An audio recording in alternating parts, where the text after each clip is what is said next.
పశ్చిమాసియాలో మరోసారి ఉద్రిక్తతలు నెలకొన్నాయి. కాల్పుల విరమణకు ఓకే అంటూనే రెండు దేశాలు ఆ ఒప్పందాన్ని ఉల్లంఘించాయి. పరస్పర దాడులకు తెగబడ్డాయి. ట్రంప్ మధ్యవర్తిత్వంతో సీజ్ ఫైర్ కు అంగీకరిస్తున్నట్లు ప్రకటన చేసిన గంటల్లోనే ఈ అటాక్స్ జరగడంతో తీవ్ర ఉద్రిక్తతలు ఏర్పడ్డాయి. 12 రోజులుగా ఇజ్రాయెల్, ఇరాన్ దేశాల మధ్య యుద్ధం జరుగుతోంది. రెండు వైపులా తీవ్ర ప్రాణ, ఆస్తి నష్టాలు జరిగాయి. ఈ నేపథ్యంలో రెండు దేశాలతో కాల్పుల విరమణకు అమెరికా ఒప్పించింది. ఇవాటి నుంచి సీజ్ ఫైర్ అమల్లోకి వస్తుందని స్వయంగా ట్రంప్ ప్రకటించారు. అయితే తీరు మార్చుకొని రెండు దేశాలు మళ్లీ దాడులకు తెగబడ్డాయి. దీంతో ఇరాన్, ఇజ్రాయెల్ దేశాల తీరుపై ట్రంప్ అసంతృప్తి వ్యక్తం చేశారు.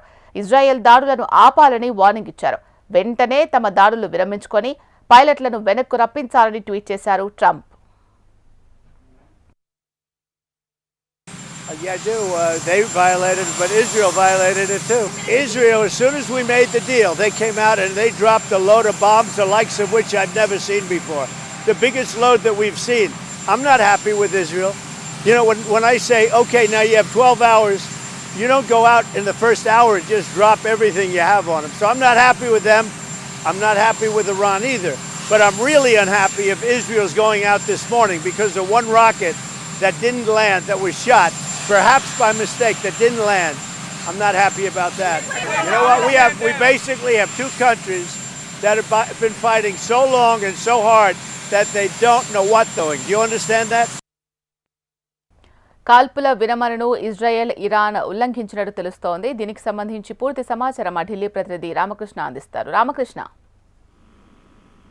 ఇక పశ్చిమాసియాలో యుద్ధం మళ్లీ మొదలైంది. అసలు యుద్ధం ముగిసిందని అనుకుంటున్న తరుణంలో మళ్ళీ యుద్ధ మేఘాలు కమ్ముకున్నాయి. ఇంకా చూసుకున్నట్టుగైతే ఇక యుద్ధం ఒకరిపై ఒకరు మళ్ళీ దాడులకు పాల్పడ్డారు. ఇది ఇరాన్, ఇజ్రాయెల్ రెండు దేశాలు. మరి యుద్ధం ముగిసింది, సీజ్ ఫైర్ అని ట్రంప్ చెప్పిన మరికొద్ది సేపట్లోనే మళ్ళీ రెండు దేశాలు కూడా ప్రతీకార దాడులకు దిగాయి. దీంతో గంటల వ్యవధిలో ఈ దేశాల మధ్య యుద్ధం పునః ప్రారంభమైనట్టు తెలుస్తోంది.